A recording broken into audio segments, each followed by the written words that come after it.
Okay, so hello again, everyone, and welcome to our very first webinar.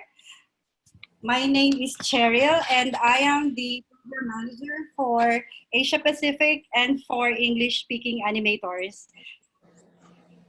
I have here with me Angelica Gonzalez, who is the program manager for North America. Please say hi, Angelica. Hi, everyone. Good Yeah. afternoon, good morning. So Angelica will be co-facilitating with me this webinar. And we are really happy that you are here with us today. There's 93 of you now. And we are very, very happy to be part of your journey as Laudato Si Animator. And thank you very much for saying yes to Pope Francis' call to care for our common home. So the climate crisis is gigantic.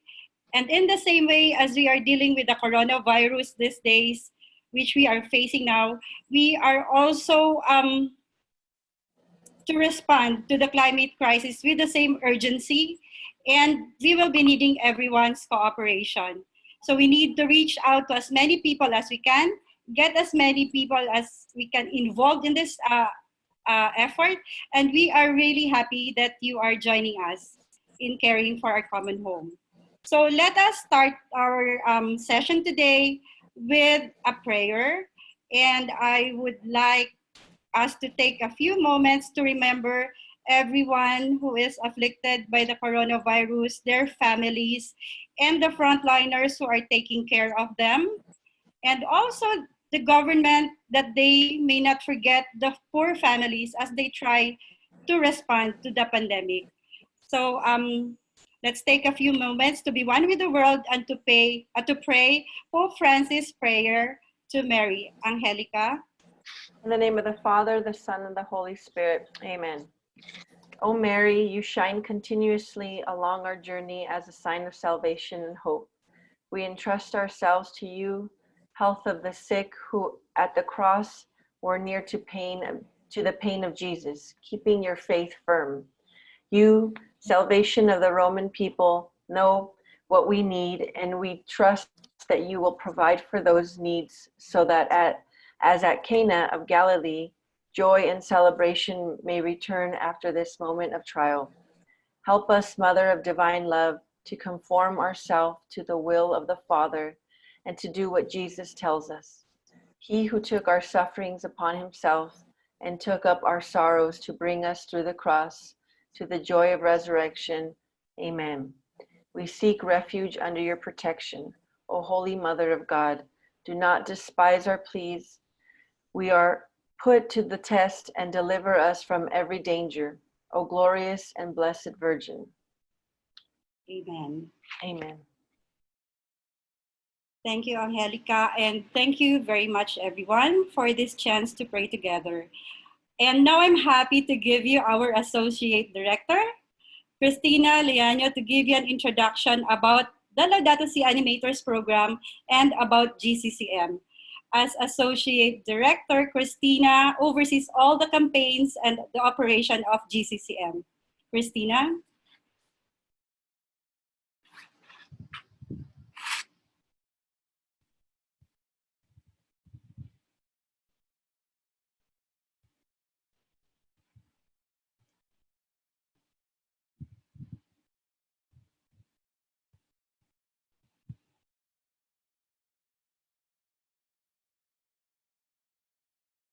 Sorry, I was having difficulty unmuting. So thank you so much, Cheryl, and I'm really delighted to be here with all of you, all over 100 of you. It's wonderful to welcome you to this family of the Global Catholic Climate Movement as you begin your journey with Laudato Si Animators.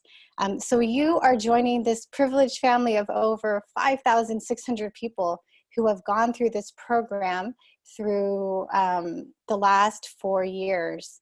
We've had over 5,600 people join as training, 1,400 get certified, and these are people who have come from 73 different countries. So know that you're joining this global family who are committed to bring Laudato Si to life.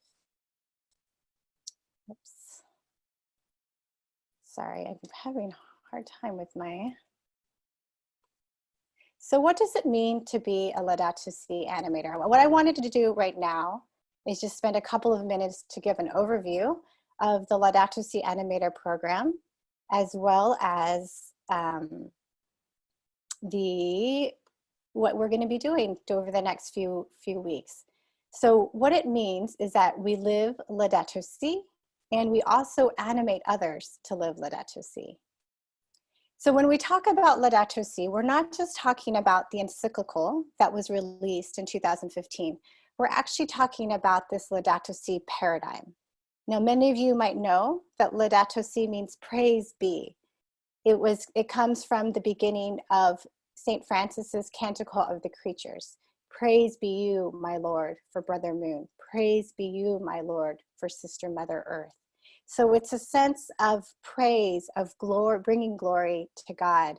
And that is our message of bringing praise to God, bringing praise to creation, and the bonds that we share with all of humanity and all of creation. So when we talk of Laudato Si, I invite you to think broader than the encyclical and more about this charism of praise. And so we live Laudato Si first and foremost in our own lives. And so this is something that at GCCM we talk quite a lot about, is like living Laudato Si.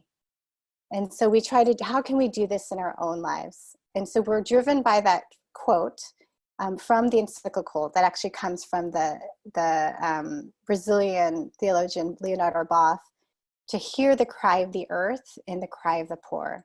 And so to live Laudato Si is to be one who is receptive to listening to what's around us and to respond. And at GCCM, we do this in 3 areas. We have a very holistic approach that looks at both kind of the internal as well as the external dimensions. And so we begin with this spiritual dimension of how we can ourselves undergo an ecological conversion, of understanding that to follow Jesus is to look at how we relate with all of creation.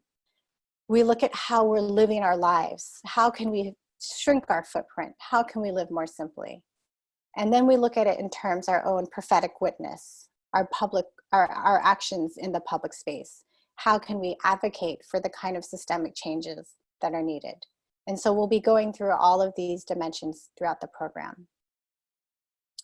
And so as I mentioned earlier, the second part of being a Laudato Si animator is in how do we bring this internal transformation to others? How can we animate others, our respective communities, to be moved by this challenge of ecological conversion?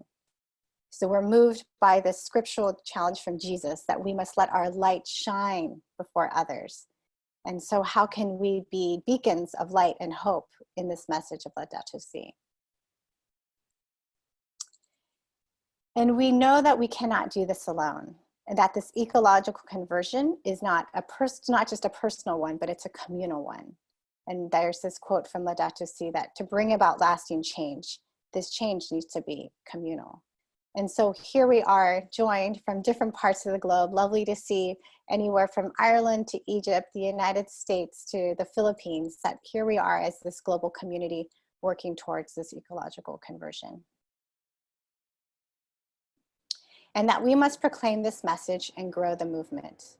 And so, as we know, everyone's talents and involvement are needed to redress this damage. No matter where you are, what your status in life is, where you're coming from, we all have an important role to bring this movement to life.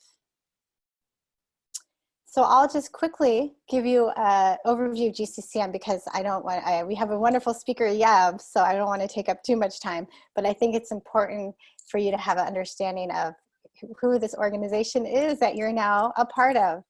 And so GCCM serves the church to turn Laudato Si to life, to address and tackle the climate crisis. We were born in 2015, which was a kairos, this very special moment in time when Laudato Si was issued by Pope Francis, as well as there's big moments in the church. I mean, in the global political world around climate. Many of you can remember COP21 and the Paris Climate Agreement that was brokered in 2015. And we are a global movement. As I mentioned, there's over 5,000 people who've gone through this training. We have over 1,000 member organizations. And so we're represented on every continent. So what's one of our strengths is that we bring people from around the globe in this common mission. And so the program structure for this animator, for the Laudato Si animators, follows a typical process found within Catholic social teaching, which is see, judge, and act, which is also the structure of the encyclical. So this week, blessed by the presence of Saño, we're going to see, we're going to have a deeper understanding of the ecological crisis. We're going to have a better sense of what's happening in our world. And this will also be complemented by the reading and the homework that you'll be doing. And then the second step is to judge, is based on what we've seen, how do we understand the situation in light of our faith? So looking at scripture, looking at our Judeo-Christian tradition, how are we to understand and to judge the situation based on our faith? And then the third week is about acting. And very much Laudato Si is a call to action, that after you've judged, after you've seen and judged, then we need to put this into practice to bring our faith into action. And so all of you, as part of this process, will be engaged in some kind of capstone project. For this cohort, it will be around Laudato Si Week, which is happening May 16th to 24. And for those who will be joining later, in another initiative, Season of Creation. And this project is a very concrete way to help your community or parish live Laudato Si. Now, I know this is a very different, when we put this together, we were in a very different context. And we know that with the coronavirus, the projects are not going to look the same that we originally had thought. But we'll be working with you to come up with creative ways to still bring this important message of Laudato Si to life within the context of the coronavirus and in the midst of our climate crisis. And very important is that as a Laudato Si animator, you're also to be a beacon of hope. As Christians, we are people of hope. And despite the enormous challenges, we know that things can change. This is one of my favorite quotes from Laudato Si, and a mantra that I often use when things seem a little hopeless. And so I hope it's a quote that can provide strength and encouragement to you, that we know that as people of faith with God, anything is possible. And as a community, God can do wonderful things through a community. So that let us be people of hope, knowing that things can always change. So again, thank you for being a part of this program, for making this commitment, for saying yes. And know that we will be praying for you, that we are walking with you, and we will be supporting you along the way. So welcome to the Global Catholic Climate Movement, and Laudato Si. God bless everybody. Thank you, Christina. And if you want to just, I'm having a hard time with my, never mind. Okay. What happened? Okay.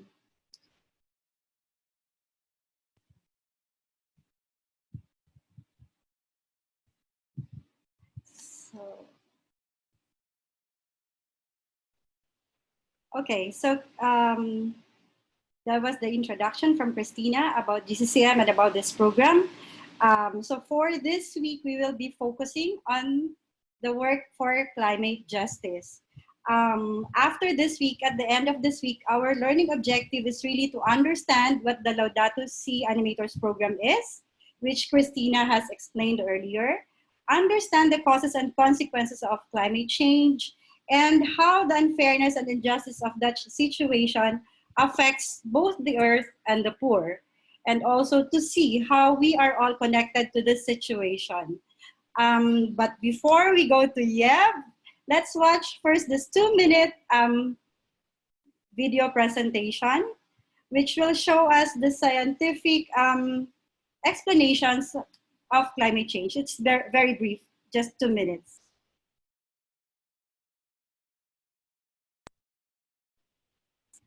Human activities, from pollution to overpopulation, are driving up the Earth's temperature and fundamentally changing the world around us. The main cause is a phenomenon known as the greenhouse effect. Gases in the atmosphere, such as water vapor, carbon dioxide, methane, nitrous oxide, and chlorofluorocarbons, let the sun's light in, but keep some of the heat from escaping, like the glass walls of a greenhouse. The more greenhouse gases in the atmosphere, the more heat gets trapped, strengthening the greenhouse effect and increasing the Earth's temperature. Human activities, like the burning of fossil fuels, have increased the amount of CO2 in the atmosphere by more than 1/3 since the Industrial Revolution. The rapid increase in greenhouse gases in the atmosphere has warmed the planet at an alarming rate. While Earth's climate has fluctuated in the past, atmospheric carbon dioxide hasn't reached today's levels in hundreds of thousands of years. Climate change has consequences for our oceans, our weather, our food sources, and our health. Ice sheets, such as Greenland and Antarctica, are melting. The extra water that was once held in glaciers causes sea levels to rise and spills out of the oceans, flooding coastal regions. Warmer temperatures also make weather more extreme. This means not only more intense major storms, floods, and heavy snowfall, but also longer and more frequent droughts. These changes in weather pose challenges. Growing crops becomes more difficult. The areas where plants and animals can live shift, and water supplies are diminished. In addition to creating new agricultural challenges, climate change can directly affect people's physical health. In urban areas, the warmer atmosphere creates an environment that traps and increases the amount of smog. This is because smog contains ozone particles, which increase rapidly at higher temperatures. Exposure to higher levels of smog can cause health problems such as asthma, heart disease, and lung cancer. While the rapid rate of climate change is caused by humans, humans are also the ones who can combat it. If we work to replace fossil fuels with renewable energy sources like solar and wind, which don't produce greenhouse gas emissions, we might still be able to prevent some of the worst effects of climate change.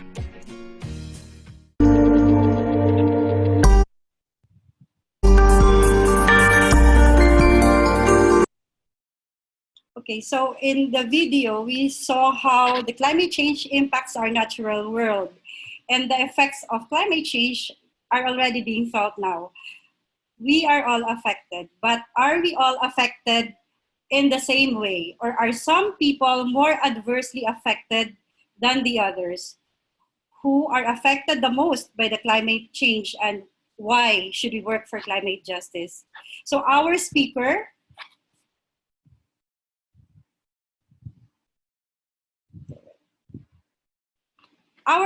is known as the champion for climate justice, and he will help us answer these questions. And I'm very grateful that he said yes right away when I asked him to lead us through this topic. Our speaker is the executive director of Greenpeace Southeast Asia, and is one of the founding board members of the Global Catholic Climate Movement. From 2010 to 2015, he was a commissioner of the Philippines Climate Change Commission, and he served our country as the chief negotiator in the UN Framework Convention on Climate Change, where he was known the champion for climate justice. It can be recalled that he delivered an emotional speech during the 2013 UN Climate Summit in Warsaw in the wake of Typhoon Haiyan, which, if you can remember, devastated the Philippines. And in that summit, he urged the world leaders to take urgent action on climate change. Please welcome Mr. Nadarev Saño. Yeb. Thank you very much, Cheryl. I hope everyone hears me. If you're wondering, I'm using two devices right now, one to share my presentation and the other one for my audio. And so if you can bear with me. So A pleasant day to all of you. Greetings of peace to all of you out there, my dear friends, in all of the continents, in North America, in South America, in Europe, in Africa, in Asia, in Australia. Thank you so much for joining us today, and it's such an honor for me to be here with you as we all confront this global crisis brought about by the coronavirus, but also grateful to be spending this time with you and reflecting on a crisis that has not gone away, if we are to remind ourselves. So thank you again for inviting me to be here for the Laudato Animators session. And I will start with a humble disclaimer. I don't think I am the expert on climate justice. I think people at the front lines are those who understand this better, people who confront the realities of this injustice and those who deal with it on a daily basis, those who have least responsibility for the problem. So climate justice is a complex concept, and you may have heard about this in many different places. A lot of young people pronounce these words quite often, and I am grateful for that. I'm really happy that this has become a mainstream conversation. Climate justice has not been for a long time a mainstream discussion. It was quite relatively recently that people started to pay attention to the issue of climate injustice, and that has been made more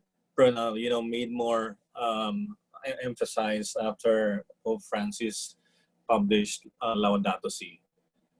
And all of us, I hope, as we celebrate this moment of kinship. I know it's not always easy to celebrate in times like this, but I do believe we can find that opportunity to celebrate this moment of kinship, to be here in this movement. And it is a growing global movement that is clamoring for climate justice. So we will talk about what that is, and I'm sure many of you understand what that. I'm looking at the chat box, and I'm seeing a lot of comments around what this might be. So indeed, the climate crisis, as many of us understand, is a matter of justice. And you may be familiar with the words of Martin Luther King Jr. when he said, "Injustice anywhere is a threat to justice everywhere. We are caught in an inescapable network of mutuality, tied in a single garment of destiny. Whatever affects one directly affects all indirectly."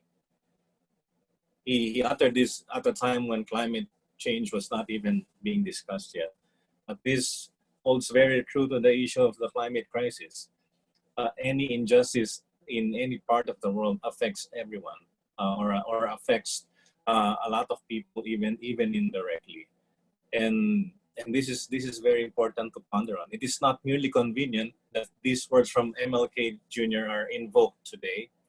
I wish to illustrate a point that has a lot to do with the premise of the prevailing reluctance, for example, to abandon fossil fuels as a means for running the engine for economic development. And this holds so true to the issue of the crisis of climate change, one of the biggest injustices in our history. And I would like to tell you about the story of remembering these words from Martin Luther King Jr. On the screen now, and I don't know if you see it on the screen, but I'm wondering if you're seeing the screen. That my sharing is paused, so I'm not sure why. I need to resume sharing. So I'm not sure how this is working. Sorry, but there is control at the bottom. If you click, the control will appear. Yeah. I'm unable to resume my sharing. I don't know why. Would you like to close it first and then try to share again? Yeah, let me try. There we go.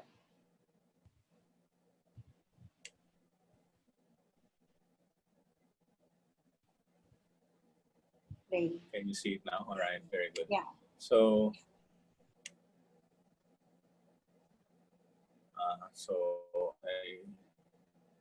there's a problem when I play it, so I'll just probably do it this way. Okay. So on the screen is the picture of a good friend. Her name is Joanna. Joanna is from the same home province that my family comes from. And in 2013, when Super Typhoon Haiyan struck the Philippines, and I would imagine very few people would ever forget that moment.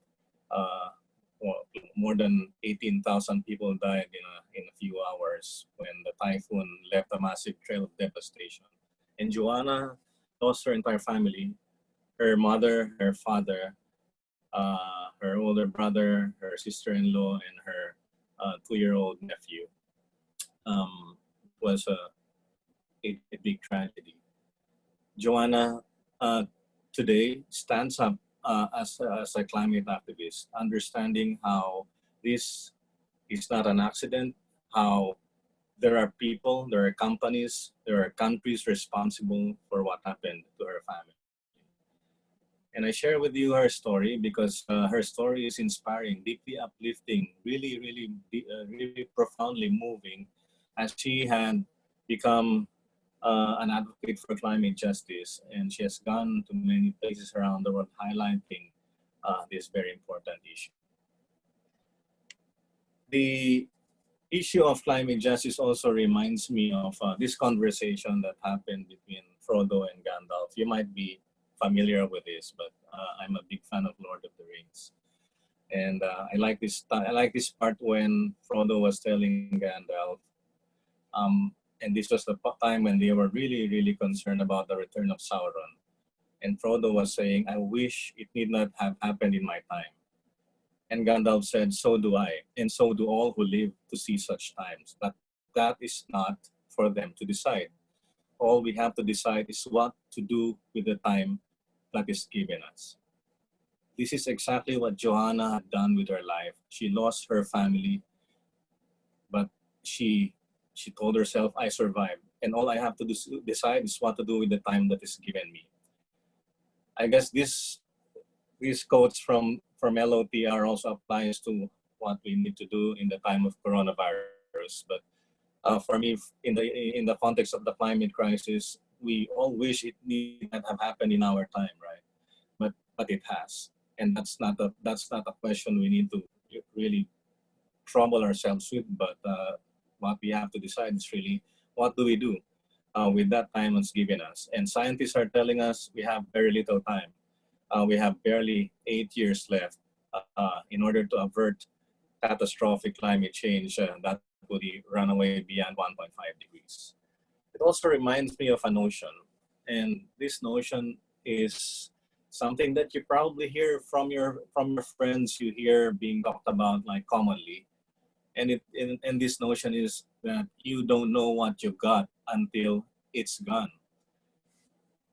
and that is the notion. Maybe we think this is the truth, but the truth is we exactly knew what we had. We never just imagined we'd ever lose it. This is what's happening to the planet. This is what's happening to the gift of life and the gift of creation. We exactly know what we had. We just never thought we'd ever lose it. That was never part of the imagination, but this is the truth. And in discussing all of this, it brings to the fore, and I'm really happy to see that the issue of climate justice in recent years, and I have been following the climate crisis issue since many years ago for over 2 decades. Only in recent years it has been brought to the fore as a spiritual crisis. And when we look at it as a spiritual crisis, therefore, even the best technological, even best scientific solutions will not be enough. Maybe even the best political solutions will never be enough, because this is a problem that has to deal with us looking into our hearts. And if we fail to look into our hearts, then we will never be able to overcome this problem. And that is why when we talk about the issue of climate justice, we really need to look into our hearts, because justice demands that we reflect on how we treat each other, how we treat the earth, and especially treat the least of our brethren. And that's why in Laudato Si, one of the manifestations of the climate issue or the ecological crisis being an issue of justice is in Laudato Si 49. And this is one of the most famous parts of Laudato Si that GCCM has always shared with everybody and encouraged people to understand, which is how the cry of the earth is also the cry of the poor, and how we must integrate questions of justice when we talk about the climate crisis. And when we look around us, how things are happening around us. We see a lot of problems, including how poverty persists. We continue to see, really serious, extreme poverty in many parts of the world, and we are very far from addressing this problem, even with all of the efforts of all of the countries together. Another very clear, obvious manifestation that we see out there is how we are not really changing the system in all of our countries. Most countries still continue to rely and continue to be addicted to dirty fossil fuels, and that is basically what continues to run our economies. We also see how our transport system continue to be based on fossil fuels. Our main mode of moving around is still oil-based, and unless something really happens in a very revolutionary way, this will continue to be the case. I don't know what happens after the coronavirus crisis. There's probably an illusion that when all of this is over, a lot of the environmental problems go away. I am afraid not. We also see our forests continue to disappear at a very alarming rate. And as we speak here, every minute we lose a forest the size of a football field. And by the time we're finished with this webinar, we would have lost forest 65 times the size of a football pitch. And that's very alarming. And that's something we don't see with our own eyes, but it's happening. And that's happening because of greed, of conversion into palm oil plantations, and in order to, supply all of the things that we consume in our kitchens, in our bedrooms, in our bathrooms, and it is happening. And all of that points to what we all already know, which is an emergency. The climate emergency is real. And why do we have an emergency? Because is this problem causing harm in a serious and dangerous way? It is. Does the threat remain despite our knowledge of the harm? Yes, the answer to that is yes. Does it need immediate action? The answer is yes. And the fourth consideration is, has the required action to remove the danger been done? All of these questions, the answers are all yes. And unless that changes, the climate emergency is there to stay, and will affect many people in a very profound ways. Now, I've mentioned that climate change is one of the biggest injustices in human history. This is true. And the story is quite classic and simple. Those who are least responsible for this problem or this crisis are the worst affected. And it has a lot to do with how we are slaves of the dominant narrative. And if the climate crisis is to be eventually defeated, it will truly require a massive global economic and moral transformation. And we must dream of that future where that is a triumph we will see over injustice. As science is clear, we need to abandon fossil fuels as quickly as possible if we are even to talk of this kind of future. And we must keep what is in the ground. We must leave the oil under the ocean where it lies. I think that's very clear. When we talk about the issue of climate injustice, there are root causes to that. And I'm glad to be given this opportunity to highlight the root causes of climate injustice. One of you mentioned in the chat box how this is an issue that can be traced to a few companies, even few people, CEOs, and just about 100 companies are responsible for at least 70% of the climate crisis. And these companies have logos, they have offices, they have addresses. We know who they are. And in reflecting on that truth, you know, these companies which are responsible for a lion's share of the world's greenhouse gas emissions, they have names, they have locations. We know their executives, and we know that they have never changed their business model despite that. I also like to emphasize in the context of all of this, how this is closely linked with the world's wealth inequality, where the 8 richest individuals, mind you, individuals, have the financial wealth equivalent to 3.5 billion people, 50% of the world's poorest. How unfair is that? And how you can link all of these 8 individuals to all of the emissions happening out there. Maybe not yet historically for some, but that is in itself a very unfair thing in our world, that kind of inequality. And if you juxtapose all of the, that wealth, and just look at the countries where wealth is concentrated, this is very recent data. You can see how, and remember the green or dark blue-green areas on this map of the wealth distribution, especially where it's concentrated. And look at this map where which shows us the CO2 emissions from all around the world since 1850 to 2011, and you can clearly see that it's pretty much the same countries where you have the highest distribution of wealthy adults, and which are countries which are responsible for the historical emissions that have caused climate change. What makes it even more painful, my dear friends, is how there has been a lot of deceit around here. Exxon, for instance, knew about climate change almost 40 years ago. And this is crucial. This is crucial, how they hid that from us, how they created a smoke screen around that. Shell created a video called The Climate of Concern in the early 90s. They produced this film, and this film showed us the possible consequences of climate change. It was very good science in that film. It warned of climate refugees. It warned us of massive flooding that may happen as a consequence of burning of fossil fuels, a product that they extracted from the earth and that they sold to all of us. And Shell realized that. Now, despite all of that, they hid that from all of us.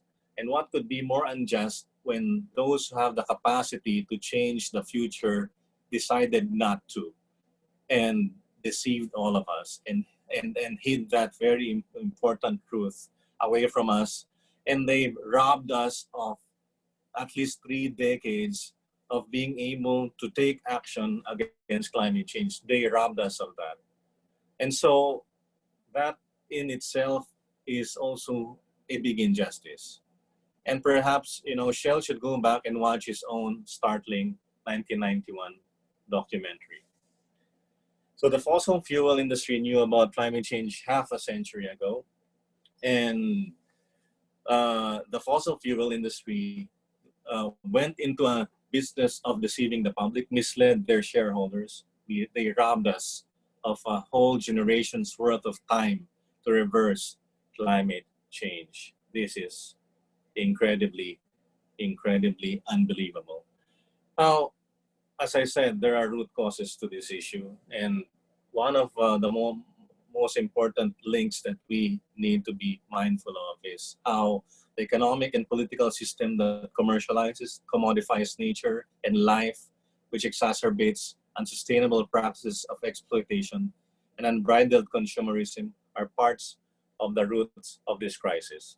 I've said a lot of things, but I always like, as some of you who know my presentations, I like to simplify and summarize all of these things around the injustice into three words that all begin with the letter A. And as Catholics, I think most of us would be familiar with these letters or with these words.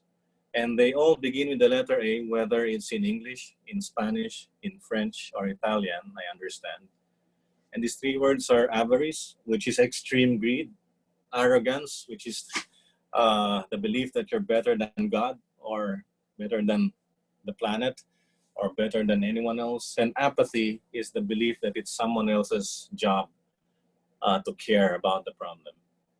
And these three words, these three evils, I think, are very pervasive. And if we are unable to stand up against these three realities, then we will be nowhere near confronting the injustice of climate change. We will be nowhere near creating that world that we want to have, that future that we all want. And in order to prevent catastrophic climate change, that deadline that scientists are telling us, as they have rung the loudest alarm bells, that in 8 years now, because they said in 2018 we have 10 years to prevent this, and therefore avoid those catastrophic impacts on the world's poorest and marginalized. What do we need to do? Again, I don't have any claim of monopoly of wisdom on this. A lot of us have been working on this. Many of you, I am sure, have been very active at the forefront, at the front lines of turning the tide. Now, just from a policy perspective, from a very technical standpoint, there are two ways that climate change is being addressed. A lot of you know that as mitigation and adaptation. But for me, I'd like to call mitigation as avoiding the unmanageable. And I'd like to call adaptation managing the unavoidable. And often we are too engrossed with avoiding the unavoidable, actually, not avoiding the unmanageable. We are too engrossed with avoiding the unavoidable and managing the unmanageable. What this requires truly is global solidarity. And it sounds like a cliche, but to fight this injustice, we need to stand up together and see how many people out there care about this issue. It's not just some environmental problem. It's a problem that fundamentally threatens real lives and livelihoods. It's a real, clear, and present danger to the realization of our basic human dignity and basic human rights. And the impacts of the climate crisis, as we already witness regularly, affects the increasingly marginalized, the vulnerable, those who are struggling to escape poverty, and those who have the least capability to defend themselves from the onslaught of this catastrophe. And this is on top of the huge injustice that those responsible for this predicament remain powerful, retain control over vast resources, enjoys the disproportionate share of the world's material and financial wealth, and to this day remain remorseless and unaccountable. So this requires solidarity amongst us. It's not in my slides, but one of the things we're proud of is how we have filed a legal case against the 50 carbon majors, oil, coal, and gas companies, multinationals here in the Philippines. And we're on the verge of the Commission on Human Rights actually telling us now that these companies can be held morally liable for what they have done, to the planet, and what they have done to infringe on our enjoyment of our basic human dignities and human rights. This also requires us to build a revolutionary counterculture. And that counterculture is what we are seeing with young people right now. It's amazing how people are now trying to live lives that are being more autonomous from the mainstream traditional conventional energy infrastructure. A lot more people are trying to move away from the old neoliberal economic models. It's happening, but we need to make it happen faster. We also need to recognize the role of the youth. And I'm so happy that this is happening in many places now, and especially in places where they matter a lot. We formulated this theory about 15 years ago, that if the youth in Europe and in America and many places who are responsible, whose countries are responsible for the historical share, lion's share of global warming, it could turn the tide. And the youth are now opening the roads and generating cracks in the system that is unsustainable and destructive. And when we see and when we expose those cracks in the system, and the youth are really good at doing that, then we are moving much, much nearer our destination and starting to move towards our dream of another world. And I believe that another world is possible. I hope you believe in that as well. And as we reflect on and ponder on that possibility, we must always believe that the issue of climate change could never be discussed in isolation of changing the system. It can never be discussed in isolation of the issue of social justice. And we must continue to build political pressure. That is necessary. We must make our political leaders understand that they must act like our house is on fire. And that's not original for me. A lot of young people have said that. We also need to be champions for just transition. Just transition is essential in the conversation on climate justice, my friends, because we cannot possibly just imagine things happening overnight.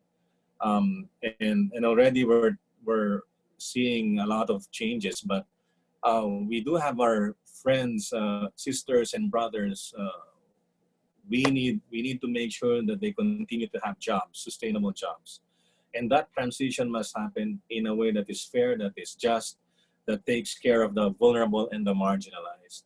And in the overall scheme of things, those countries that have, benefited from hundreds of years now of progress need to be able to provide the resources so that countries in poorer regions of the world can leapfrog and avoid the unsustainable kind of development that we have seen over many decades. This would also require us to build alternative pathways, more fair, egalitarian, sustainable societies and economies. This might sound very utopian and very idealistic, but this is not an option. This is absolutely necessary. This is an imperative, and we have no choice but to do this. When we talk about climate justice, and I think I'm in my last few slides, one of the things that we should always remember is that justice will never be achieved unless we stop this problem. Justice will never be realized if the climate crisis continues to escalate. And right now, we have a very small window of opportunity to solve that. The window is closing in as 80% of remaining fossil reserves need to stay in the ground, and we need to ensure that if we are to reach our target of preventing the breach of 1.5 degrees Celsius warming. We also know that the carbon budget is limited. There's only 420 gigatons of carbon we can emit into the atmosphere. That is not huge because we emit close to estimate around 40 gigatons a year. So yes, indeed, we have more or less 10 years left of carbon budget. And then in order for all of these things to happen, all of the financial wealth, and we're seeing how that might be happening with the coronavirus crisis, finance is possible. And countries could mobilize billions of dollars very quickly if they want to. So that is possible. And if we are to look at the climate crisis as the same kind of crisis that will not go away, we need to mobilize those resources as if this was also a war, and it is a war. There's also important for countries and all of those companies I mentioned earlier to acknowledge their historical responsibility, and for us to accept that responsibility. It will not come to us on a silver platter. We will have to claim justice.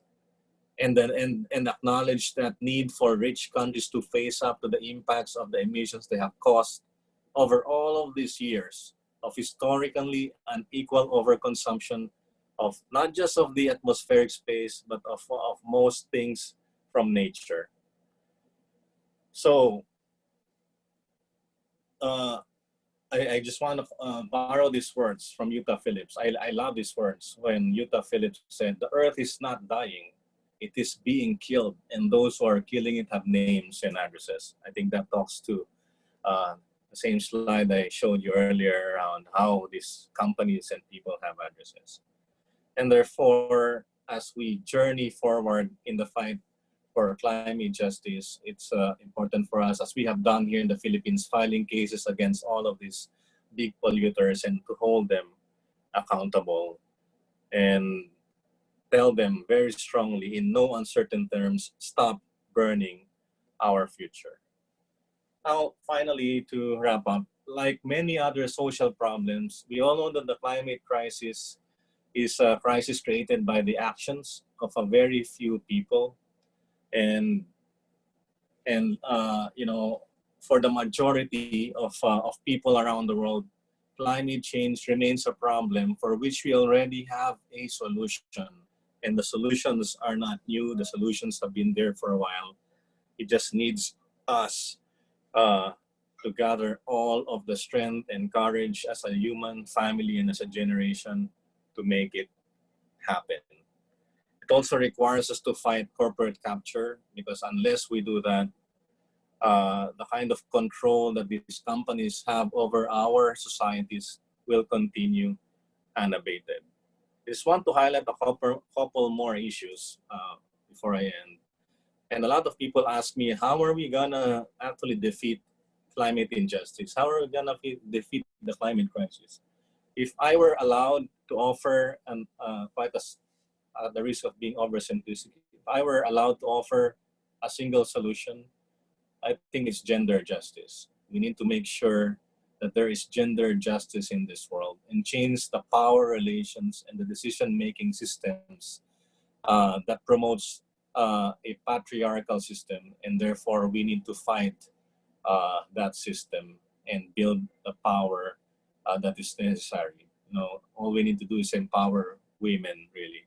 Again, at the risk of being oversimplistic, but that is important. We also need to support our farmer sisters and brothers and transform those food production systems into systems that ensure food sovereignty and security. And then we have to truly make the decisive, concrete, ambitious actions to ditch the dirty. A lot of this has a lot to do with the power dynamics, of course, in our societies, and how governments are colluding with all of these corporations and reducing the space for democracy, for participation, and for good governance. I'd like to always emphasize that in all of this, greed is the defining factor. And if we are to win this fight, there is no place for greed in this kind of future that we dream of. Finally, I'd like to end by invoking what Pope Francis had emphasized from last year, that the climate emergency demands radical energy transition and that time is running out. And when he was talking with fossil fuel oil industry executive, he said decisive action is needed. And I'd like to end with one of my favorite quotes from Laudato Si. When we talk about the issue of climate injustice, what gives us deep hope is that injustice is not invincible. Thank you very much. And I hope that I have been able to impart at least some contributions to this conversation as we all continue to journey in creating another world and to fight injustice. Thank you very much. Thank you very much, Yeb, for that insightful presentation. We still have a few minutes for question and answer. If anybody has any questions, you have 2 minutes. So you can just write them in the chat box. But earlier, yeah, there was a question where to find the names and contact information of the top 100 polluters. Yes, we do have a list of that. In fact, we sent letters to them when we filed this legal petition against the 50 investor-owned companies. We know their addresses exactly, and we'll be happy to share that with you. We have a link, we have a web page that contains all of that information. Thank you so much. So There's two questions. One is, where will the presentation be available? And the other one is, the Shell oil video available? The answer to both questions is the first one. I think GCCM can share my presentation with all of you. I'll be happy to share that. And yes, the Shell oil presentation. We do have copies of that. I think it's going around social media as well. But we would be happy to share a copy of that. What are the 3 top actions we each can take to inspire hope and convince that injustice is not invincible? Top 3 actions. I'll do sort of a rapid answer here. One is empower women. Second is read Laudato Si, because all of the answers are there.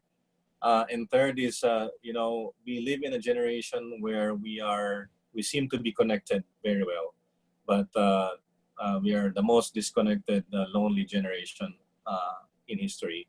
So let's connect in a very genuine way, and please connect to communities. And this is this community that you all have through Laudato Si Animators program is such a beautiful way of doing that.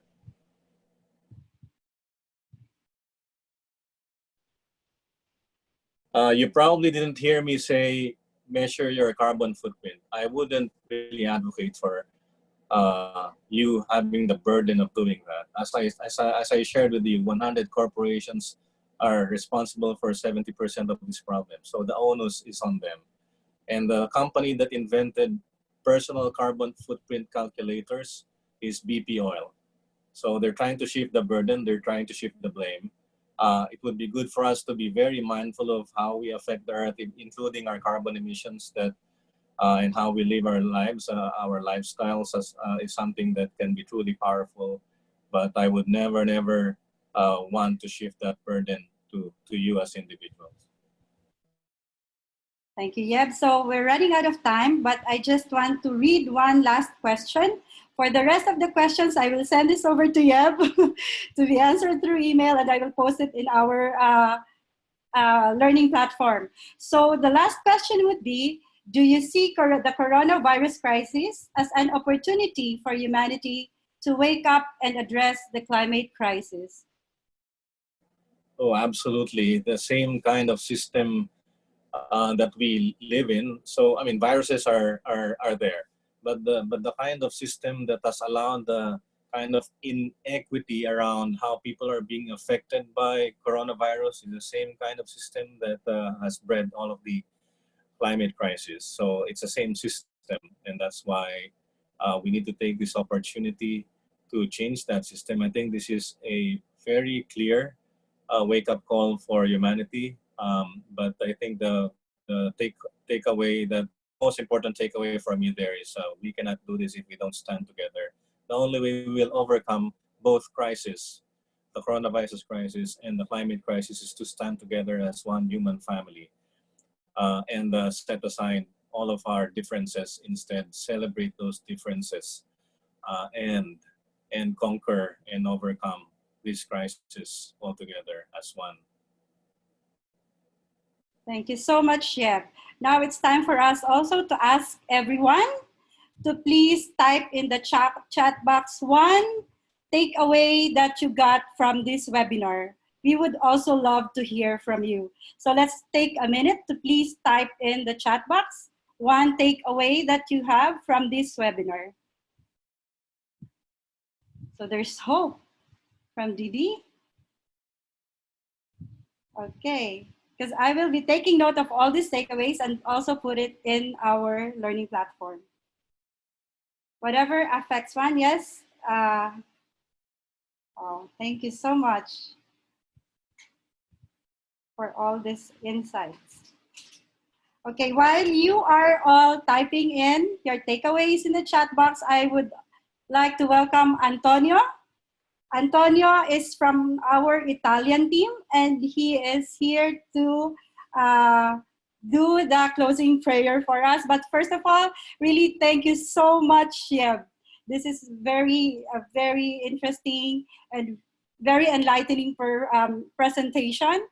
And we are very happy that you are part of the journey of our animators. Likewise, it is such a humbling honor for me. Thank you very much for having me here. Thank you, Cheryl, and thanks to all of you. God bless all of you. Thank you. God bless. So, Antonio, please. Hi. Like Saño, the last, another world is possible. And dear animators, in these days when the virus forced us to isolate, we are called to be even more a family together. And here from Assisi, from the land of Francis, I want to pray for each of you, and that it may always be salt to the earth, light to the earth. Blessed be you for responding to this call. And I tell you this with the song, the prayer of Blessed Leo of St. Francis, that I invite you to pray and to sing with me. Benedicat tibi Dominus, et custodiat te, ostentam facem suam tibi, et misereatur tu, convertat multum suam mate, et de tibi pacem. Dominus benedicat, frater Leo te, benedicat, benedicat, benedicat tibi Dominus, et custodiat te. Benedicat, benedicat, benedicat tibi Dominus, et custodiat te. Thank you. Thank you very much. Have a nice morning, evening, afternoon, and see you in the next webinar. So we have our next webinar on the 30th. And if you have any issues logging into our learning platform, please email me. Thank you so much. And Diab, thank you again. And see you around. Goodbye.